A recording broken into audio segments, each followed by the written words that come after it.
امروز یکی از روزهای زیبای بهاریه که داره بارون میاد، خیلی قشنگ روی گلهای زیبای من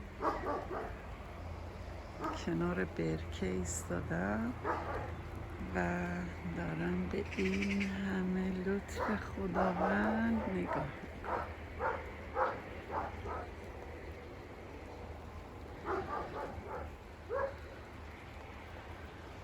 مارجون یادش بخیر، تو این روزا بود روز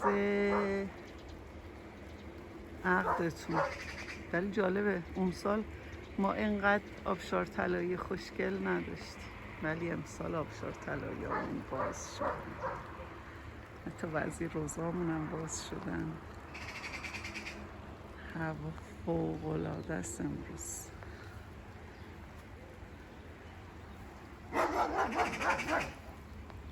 قطره‌های بارون روی برکه رو ببینید.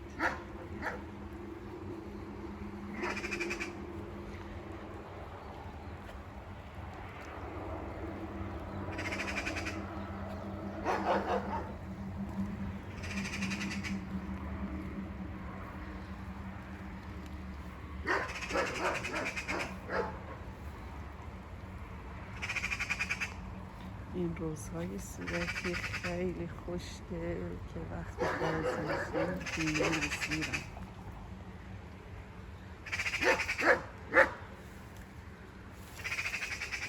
اینجا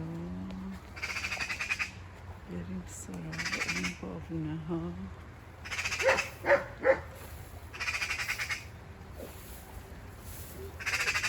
بابونه ها رو ببینید چقدر خوشگلن.